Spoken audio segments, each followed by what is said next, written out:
Buon pomeriggio a tutti e benvenuti a Ore 13, il nostro spazio di approfondimento che precede il telegiornale. Allora vi presento subito la nostra ospite di oggi, si tratta di Luisa De Santis di Picnic Art Café APS. Buongiorno e ben arrivata. Buongiorno, grazie per averci ospitato qui.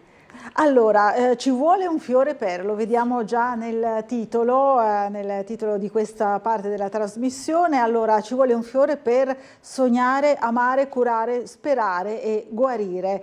Una bellissima iniziativa che è già andata in scena sabato a Borgo San Sergio, fra poco faremo vedere anche qualche immagine, e che continuerà e che nasce da dove, Luisa De Santis? Come nasce? Nasce da un'idea, un sogno, più che altro così un rimando un po' alle favole, ai prati di fiori, così, fiori speciali, fiori magici, fiori che parlano, e quindi questa visione ha portato il desiderio di realizzare un qualcosa di così colorato e bello un po' per tutti, utilizzando tutte quelle che sono le tecniche che noi normalmente utilizziamo nei nostri laboratori, nei nostri progetti, e sono tecniche di aguglieria, quindi tutto quello che riguarda il filo, ma anche tecniche creative come l'utilizzo della gomma eva, della carta.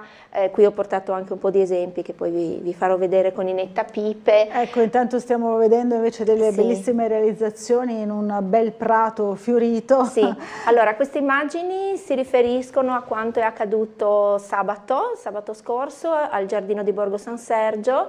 Abbiamo fatto l'inaugurazione, perché l'idea nostra era quella di riuscire a portare questa installazione un po' itinerante in giro per la città.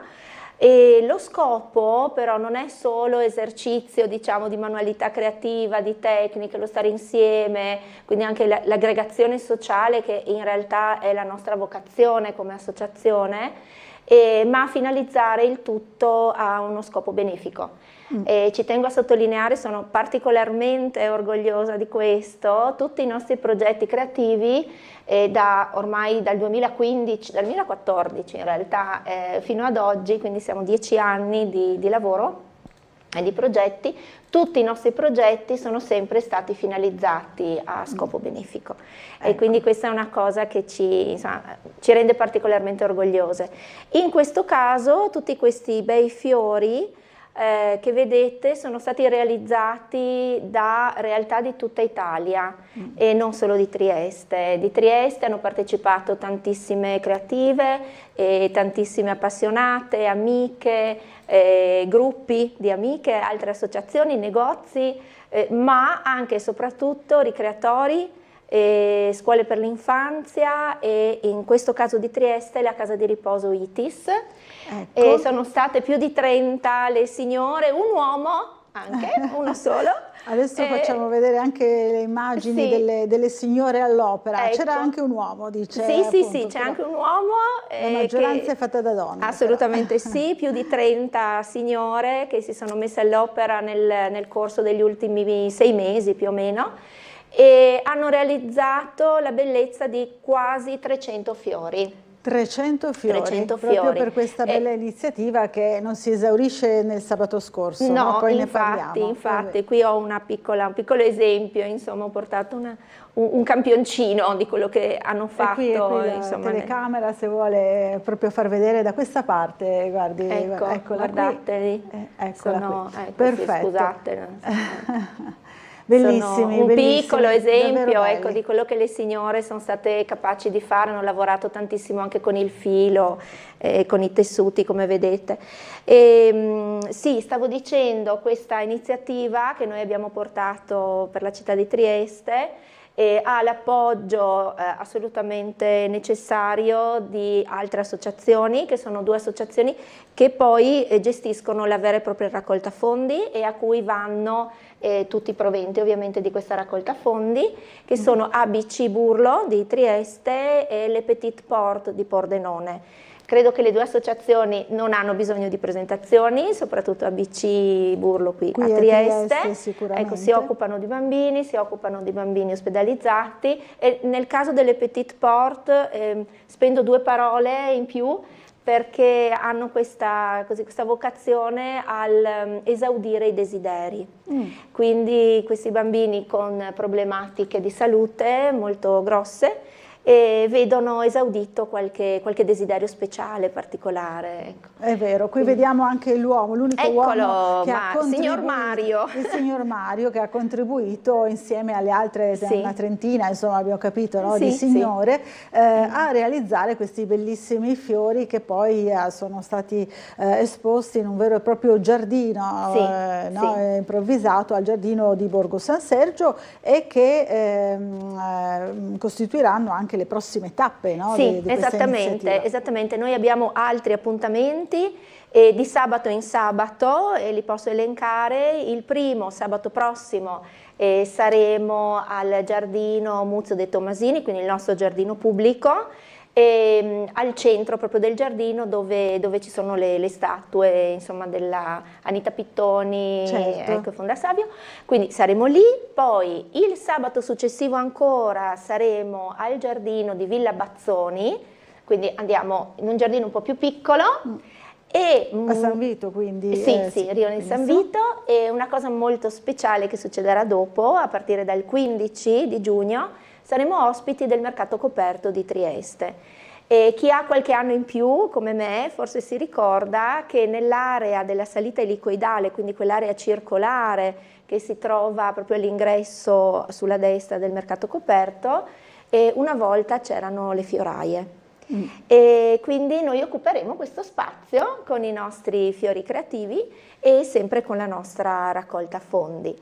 E poi una cosa, scusate, che non fa parte proprio del programma delle installazioni, perché le installazioni saranno i fiori a parlare, ma che in qualche modo è a fianco di questa esposizione dei fiori, due mostre fotografiche a cura della nostra fotografa ufficiale del nostro gruppo, che voglio citare e ringraziare, la Monica Usignolo di Trieste, che ha realizzato dei reportage nell'arco, insomma, di questi mesi di lavoro. E quindi ci saranno due mostre fotografiche. La prima è anche adesso aperta e si può visitare all'interno dell'atrio monumentale, sempre dell'ITIS, quindi il reportage proprio delle nostre nonne, delle nostre signore.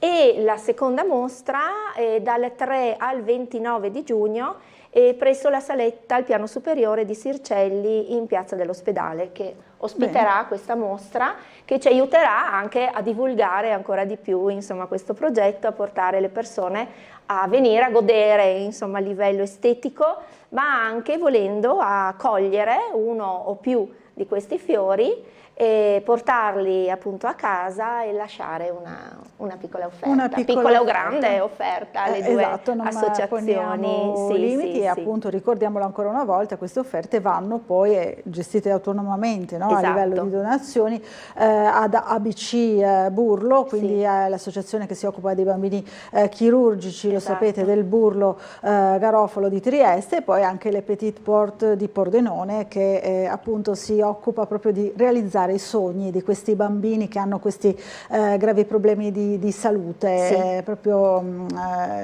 davvero una bellissima iniziativa. Vedo questo prato fiorito, no? Anche a Borgo San Sergio, questo primo esperimento, insomma, prima installazione. Ecco, ci vuole un fiore per anche la partecipazione di vari ricreatori, ho visto nelle targhette che accompagnavano questi fiori bellissimi. Realizzati anche con diverse tecniche, quindi non solo all'uncinetto, a maglia. No? All'uncinetto ce ne sono tantissimi di bellissimi, realizzati da tante nostre amiche e signore, però la maggior parte dei fiori sono stati realizzati con materiali di recupero. Quindi bottiglie di plastica, tappe tappi, cartone, cartoncino, addirittura avete presente la carta stagnola delle uova di Pasqua? Sì. Tanti bambini hanno conservato la carta delle uova di Pasqua, di questa Pasqua, e le hanno utilizzate appunto per questo progetto, insomma, straordinario, perché sono stati straordinari. E grazie infatti alle maestre che ci hanno così aiutato e che hanno portato questo tipo di lavoro appunto nel gruppo dei bambini. Sono proprio questi, non lo so, vero? Sì. Ecco, e la particolarità qui, la cosa carina, dall'immagine penso si veda, la foglia del fiore è realizzata con l'impronta della manina disegnata e ritagliata. E poi su ogni manina c'è il nome del bambino che ha realizzato il fiorellino, quindi è proprio una cosa partecipata. E i fiori, ecco, una cosa importante che non ho detto, sono più di 2000 più o meno. A un certo punto abbiamo smesso di contarli, anche perché lo stesso sabato, quindi proprio nel corso della prima installazione, ci sono state persone carinissime che ci hanno portato dei fiori, ce li hanno proprio regalati lì al momento. E quindi questa cosa insomma ci ha fatto veramente molto piacere, immaginiamo, sì, respirare il cuore. E vorrei ringraziare, a proposito di cuori grandi, tantissimo la signora Carina Boldrini di Natura Sì di Trieste. Senza di lei credo che noi non saremmo riuscite a combinare molto, perché ci ha messo a disposizione degli spazi sia per conservare i fiori sia per realizzarli. Cioè noi abbiamo passato gli ultimi 6 mesi, giovedì, venerdì e sabato mattina, nell'area antistante l'ingresso del supermercato, dove sono dei tavoli, no? Della caffetteria, a fare i nostri laboratori creativi. E quindi lì insomma noi abbiamo veramente avuto così uno spazio nostro di condivisione, anche così di ritrovo, ecco, per noi, anche per le signore che magari venivano a regalarceli, a portarceli, oppure venivano, si fermavano lì a lavorare con noi, a provare tecniche diverse. Poi tutte le nostre creative, tutte le socie, insomma, della nostra associazione, anche i nostri mariti, che sono un po' impazziti. Anche i mariti. Immaginiamo. Sono un po' impazziti a farci da tassisti, diciamo, a portare questi fiori, perché portare in giro più di 2000 fiori non è uno scherzo. Immaginiamo.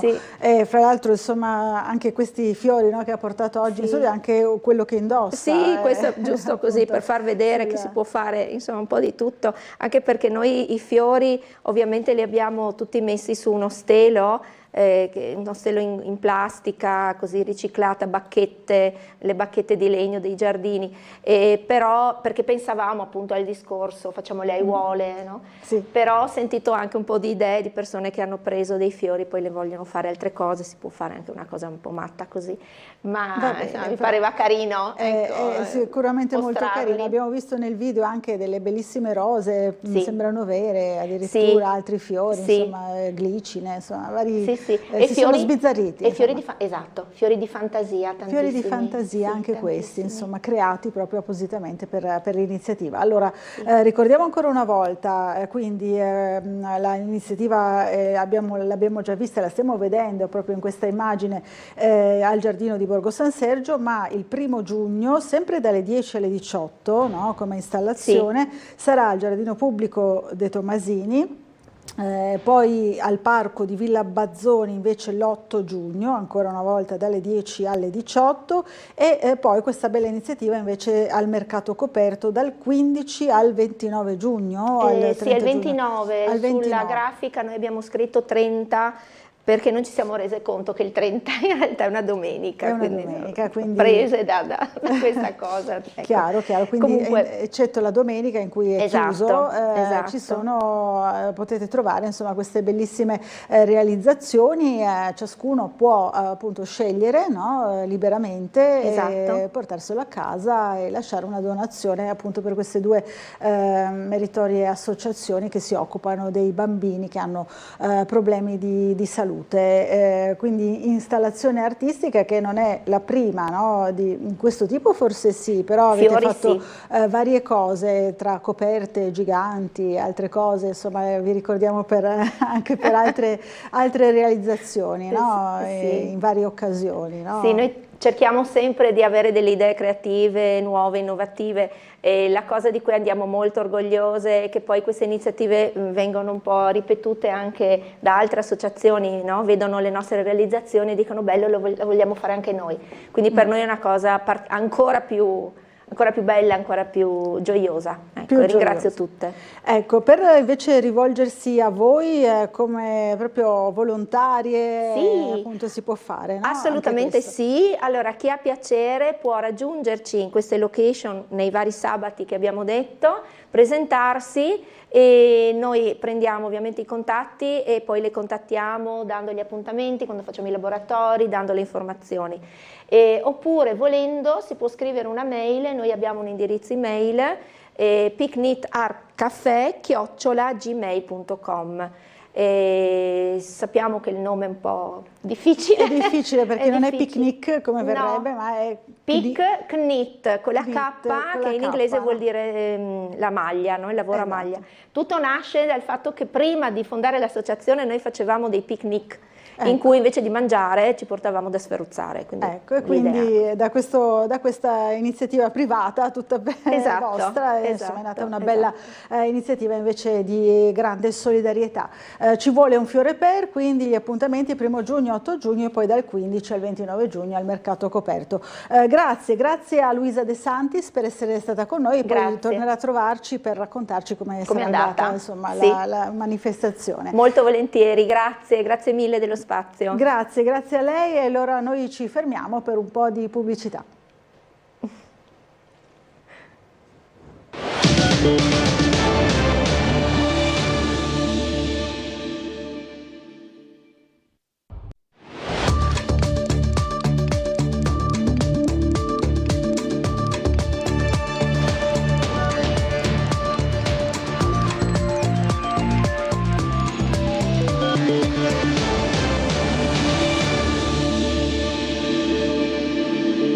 Buon pomeriggio dal telegiornale di Tele4. Era un appassionato della Vespa e dei viaggi in tutto il mondo il 70enne Mario Pecorari, morto ieri in un incidente in sella proprio alla Due Ruote in piazza Volontari Giuliani. Con la moglie Sandra gestiva un blog dedicato proprio a questo tipo di escursioni. Vediamo. È morto sotto gli occhi della moglie, proprio in sella all'amata Vespa, vera e propria passione condivisa dalla coppia, oltre che mezzo per viaggiare in tutto il mondo. Il 70enne triestino Mario Pecorari è rimasto vittima di un incidente ieri pomeriggio in piazza Volontari Giuliani. Lui e la moglie Sandra erano reduci da un raduno vespistico sull'altipiano e avevano appena lasciato nel loro garage i mezzi d'epoca per rientrare a casa con quelli più moderni, quando l'uomo ha improvvisamente perso il controllo del mezzo andando a sbattere prima contro un palo dell'illuminazione pubblica e poi contro i cassonetti all'autostrada. Rapido l'intervento dei sanitari del 118 che hanno tentato di rianimarlo sul posto, purtroppo inutilmente. Sotto shock la moglie che seguiva il marito a poca distanza a bordo del suo scooter. Pensionato dell'ex Grandi Motori, Mario Pecorari aveva girato tutto il mondo in Vespa insieme alla compagna, con la quale aveva anche allestito un sito internet Mario e Sandra in viaggio per raccontare tutte le esperienze in sella alla Due Ruote. Era anche autore di alcuni libri di viaggio che promuoveva anche attraverso il web, come quello intitolato Vespeggiando in Sud America ai confini del mondo con una Vespa PX. Vasto il cordoglio di amici e vespisti sui social, a cominciare da Roberto Rusici, il presidente del Vespa Club Trieste e Gatti Randagi, di cui Pecorari faceva parte, fino ad esserne considerato un vero e proprio pilastro. Terremo sempre con noi, come ricordo, scrivono i soci, i tuoi aneddoti, i racconti delle tue tante avventure, riportati sempre con fierezza, orgoglio e una passione unica. Anche il Club Oviduri, promotore del raduno di ieri, ha postato un saluto a Mario e un abbraccio alla moglie Sandra. A causa di una grossa buca nell'asfalto apertasi all'incrocio fra via Cordaroli e via Commerciale, la piccola via che collega la zona a Roiano è stata chiusa nel tratto in discesa verso il popoloso rione cittadino. Code a tratti e problemi per immettersi sulla via Commerciale segnalati dai residenti della zona. Vediamo.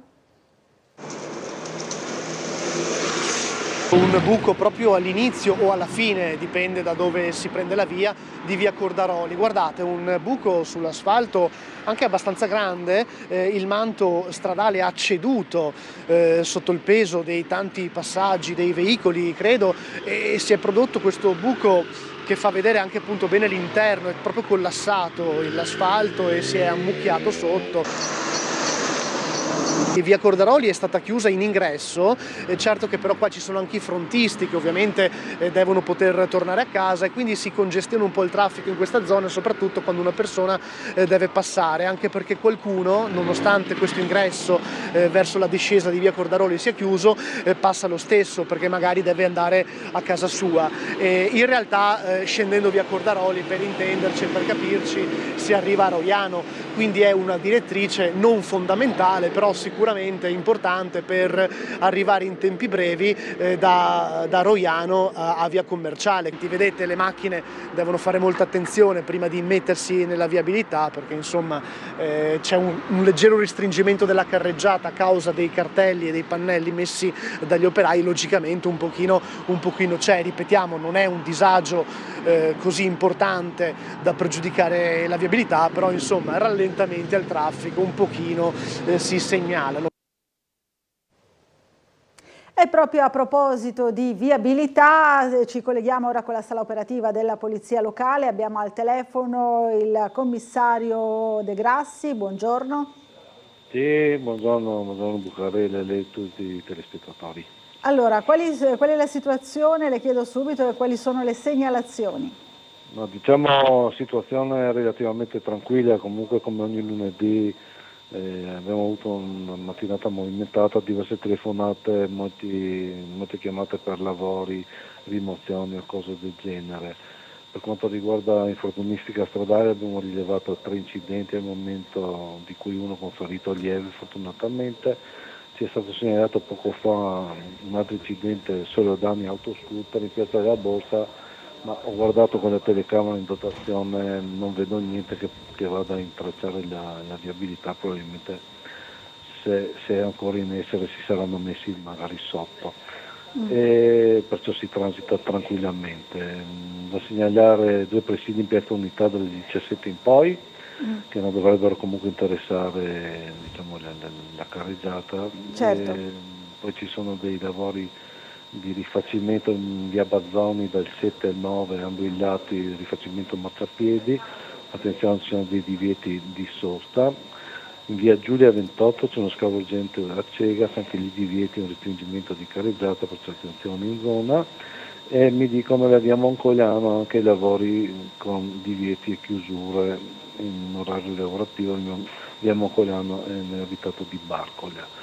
Per il resto il traffico nella norma stagionale, ovviamente nelle ore di punta un po' più intenso, però nessuna situazione tragica. Al momento non abbiamo altri interventi particolari da segnalarvi, vi restituirei la linea. Benissimo, grazie, allora buona giornata e buon lavoro sia a lei che ai suoi colleghi. Grazie, altrettanto buon saluto a tutti. Allora, è un flash mob per chiedere la riapertura alla libera circolazione di persone e merci. Oggi la lista Stati Uniti d'Europa ha sventolato in piazza della Borsa le foto dei passaporti in piena contestazione proprio con la scelta di sospendere il trattato di Schengen. Vediamo. Solo così possiamo risolvere il problema migratorio, solo così possiamo continuare ad avere un continente unito, solido. È già abbastanza intuibile dal nome della lista, Stati Uniti d'Europa, che l'argomento Schengen trovi una sensibilità particolare proprio da parte di candidati o persone vicine agli ideali della lista stessa. Il flash mob organizzato questa mattina in piazza della Borsa è stato un modo un po' diverso per affrontare una tematica che tocca da vicino il Friuli Venezia Giulia, con la sospensione del trattato di Schengen prorogata fino a dicembre, come da decisione presa pochi giorni fa. Le motivazioni che hanno portato a questa scelta sono da ricondurre in particolare all'allerta allerta terrorismo che ha fatto alzare il livello di attenzione nei valichi di frontiera, gli stessi dove in regione passano sovente anche molti profughi che attraversano la rotta balcanica. Non passi indietro, hanno detto oggi dalla centrale piazza Triestina, e i passaporti formato A4 sventolati oggi con la scritta "al passato grazie, al futuro sì", la dicono lunga circa le idee del gruppo. Assolutamente siamo contrari, come abbiamo testimoniato in questo flash mob, alla continua sospensione del trattato di Schengen, e come dicono i nostri cartelloni noi ringraziamo il passato, ma al futuro anche come lista diciamo grazie, quindi riapriamo i confini, favoriamo lo scambio di merci e persone. In particolar modo su due fronti. Ludovico, Nicoletta, altri studenti del MIB di Trieste hanno voluto diffondere tramite la nostra emittente l'appello per una campagna di raccolta fondi per la comunità di San Martino al Campo. Vediamo. Siamo al MIB di Trieste, il School of Management. Guardate quanta bella gioventù, studenti del MIB che presenteranno questa importante e bella iniziativa. Una campagna raccolta fondi per San Martino al Campo, ma adesso ci spiegheranno molto meglio loro. Grazie Gianluca e buongiorno a tutti. Sono qui a nome degli studenti del MIB School of Management e come puoi vedere questo gruppo è molto eterogeneo, è formato da studenti e studentesse provenienti da tutto quanto il mondo. Durante questa nostra permanenza nel nostro ultimo anno di studio abbiamo ricevuto dalla città veramente tanto amore e supporto e adesso abbiamo deciso di restituire un poco di quel supporto e di quel sostegno che la comunità ci ha dato e abbiamo deciso di organizzare una raccolta fondi online a favore della comunità di San Martino al Campo.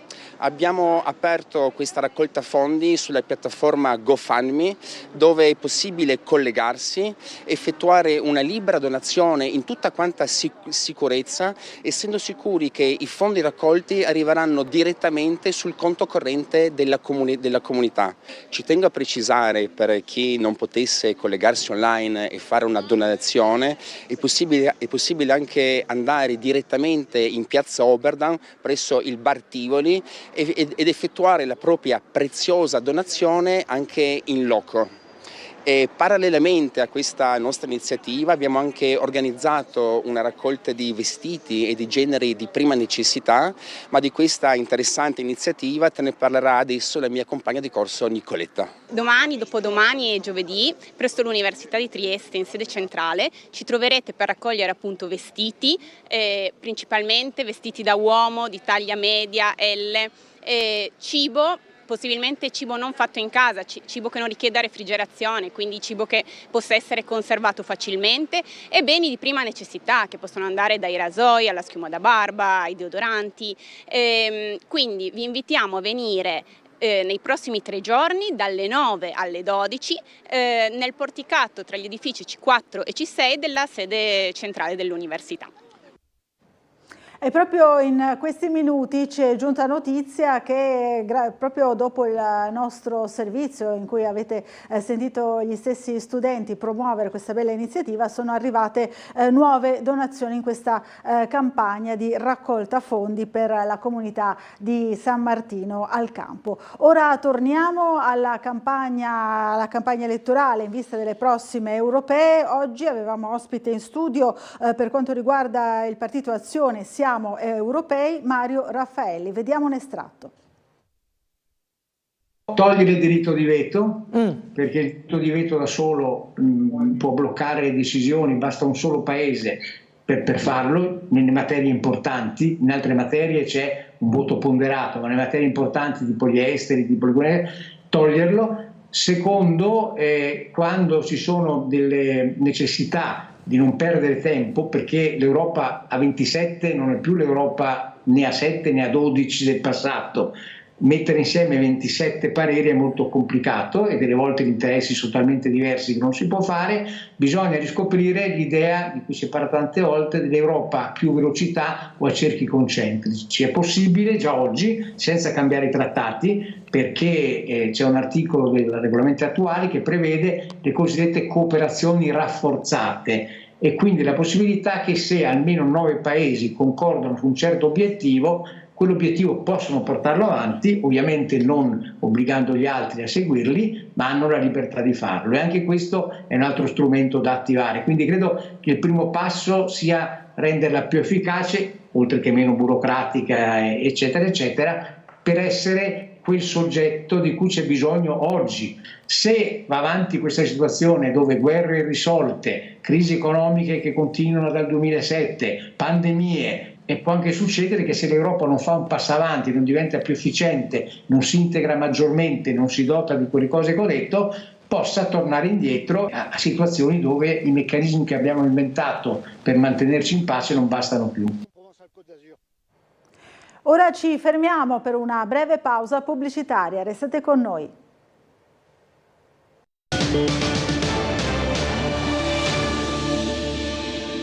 Riprendiamo il telegiornale. Cerimonia conclusiva ieri del 36esimo raduno nazionale dei Fanti, che ha visto una piazza Unità molto affollata in occasione della sfilata dei reparti e la consegna del sigillo trecentesco della città. Vediamo. Il nome di Trieste è sempre portato nel mondo dal reggimento con orgoglio, disciplina e onore. Con questa motivazione il sindaco di Trieste consegna al comandante del 66esimo reggimento Fanteria Aeromobile Trieste, colonnello Massimiliano Stucches, il sigillo trecentesco della città.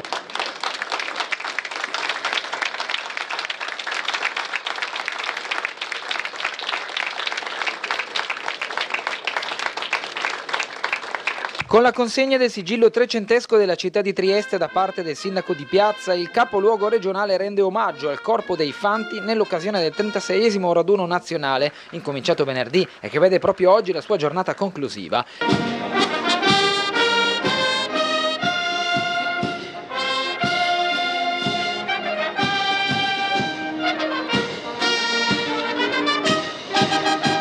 Benvenuti Fanti d'Italia. Voi non potete comprendere che cosa possa significare osservarvi con questo tricolore che garrisce ed è il segno immenso, è la roccia su cui chi ci è preceduto ha costruito, ricostruito la patria, l'amata patria italiana. Viva l'Arma di Fanteria, viva la città di Trieste, viva l'Italia! Circa 10.000 presenze a Trieste per l'occasione, oggi baciata da uno splendido sole accompagnato da un vento rinfrescante che ha permesso uno svolgimento gradevole della cerimonia, che nella sua scaletta ha messo in luce diversi reparti, i gonfaloni, i medaglieri dei Fanti e dei bersaglieri, ha fatto sì che le due grandi bandiere di Trieste e dell'Italia sventolassero fiere e in bella mostra davanti alle migliaia di persone che si sono raccolte in centro. Voi siete i rappresentanti dell'Italia che amo, voi siete veramente l'Italia. Bravi, complimenti, grazie di essere qui.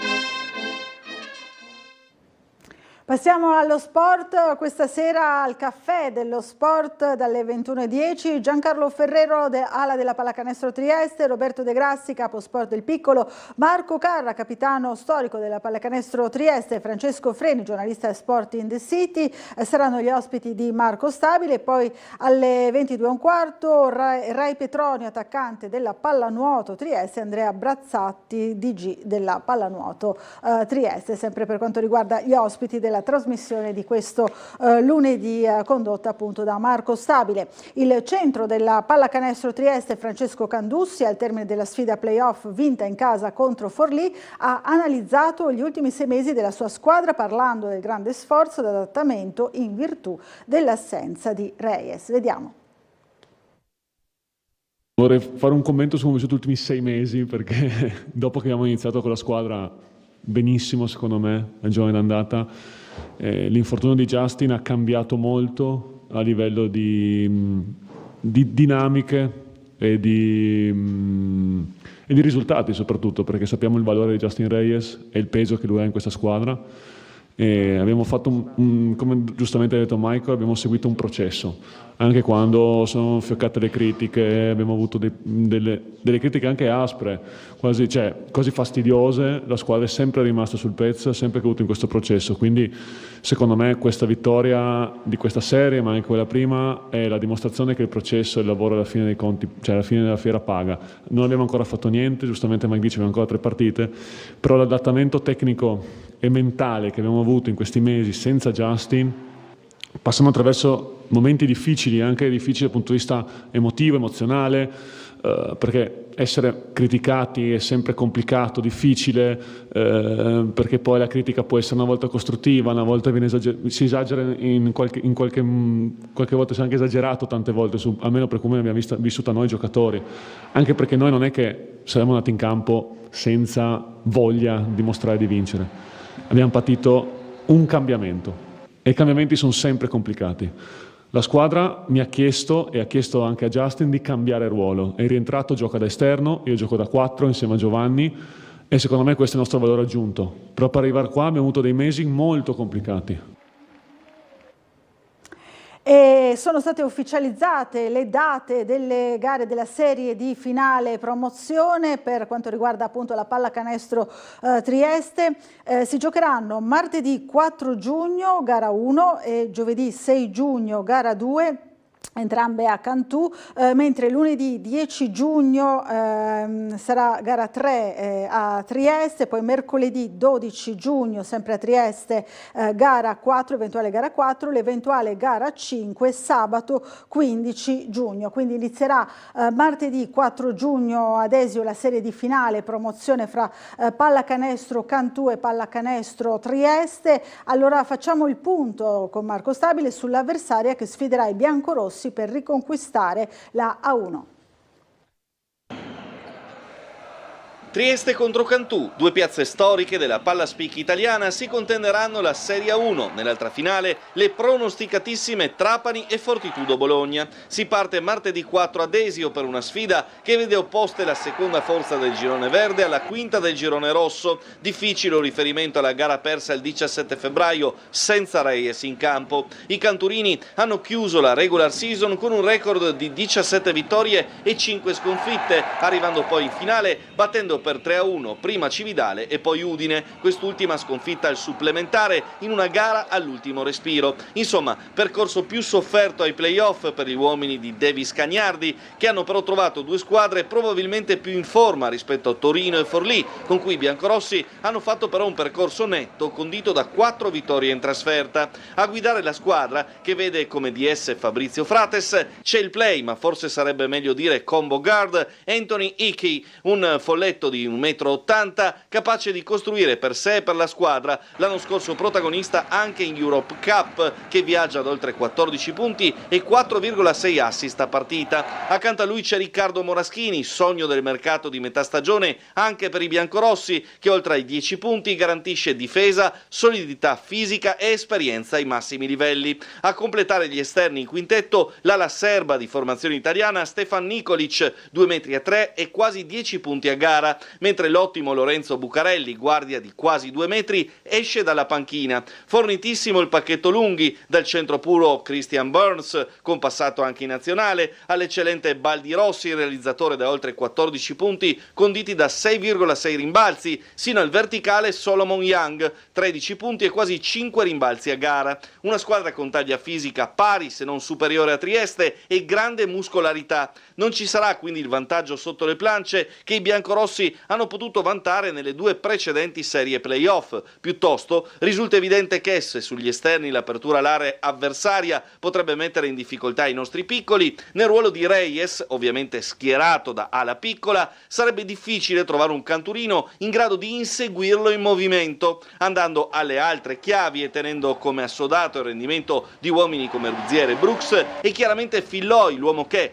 per classe e tiri impossibili quando servono non esiste sulla panchina avversaria. Dunque, le trovate dell'argentino, l'atletismo in movimento di Reyes, se starà bene, e la panchina lunga nostrana, con i minuti qualità di Ferrero e Menalo in particolare, ma pure di Bossi e De Angeli, potrebbero rappresentare i 3 aspetti in positivo in grado di orientare la serie per la squadra di coach Jamion Christian.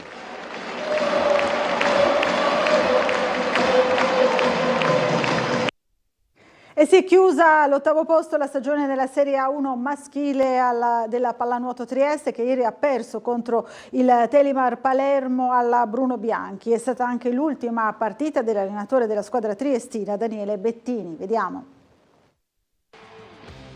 La Pallanuoto Trieste ha chiuso il suo campionato in 8ª posizione. Anche gara 2 playoff, 7° posto del campionato di A1, ha visto prevalere la Telimar Palermo sulla squadra labardata, con il risultato di 16-12 per i siciliani, che alla Bianchi hanno chiuso la serie sul 2-0. Ultima panchina triestina per l'allenatore Daniele Bettini, che si congeda dopo aver conquistato un 3° posto in regular season e una semifinale scudetto nel 2022, più una semifinale di Eurocup nel 2023. Sabato avvio a ritmi subito alti, gli ospiti aprono le marcature con Locascio e allungano con una doppietta di Vitale. Trieste accorcia con Mezzarobba con l'uomo in più. Hooper per Palermo insacca in superiorità. Per Trieste risponde Marziali. Una deliziosa colomba di Mezzarobba fissa il risultato sul 3-4 alla fine del primo periodo. Nella seconda frazione Palermo prova la fuga. Occhione firma il 3-5. Dasic replica subito per il 4-5. Hooper e una doppietta di Marini valgono il più 4 Telimar.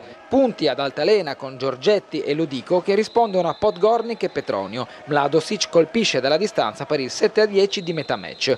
Nel terzo periodo c'è Caruso tra i pali. Petronio accorcia con un fulmine da posizione defilata. Poi il Telimar si porta sull'8-13 con Hooper e Giorgetti. Petronio non ne vuole sapere di arrendersi e firma il 9-13, ma Occhione ristabilisce il più 5 ospite, 9-14 a 8 minuti dalla fine. Nel quarto periodo i ritmi si abbassano. Palermo gestisce il vantaggio, Trieste si appella alle ultime forze. Dopo il tappin di Bini vanno in gol il solito Hooper, Podgornik e Marziali per il definitivo 12-16 della Sirena, non prima del lungo e meritato applauso della Bruno Bianchi a coach Daniele Bettini. Il congedo è stato un piacere, siamo stati bene, è durato tanto, è stato un percorso lungo di tanti bellissimi momenti e adesso forza Pallanuoto Trieste.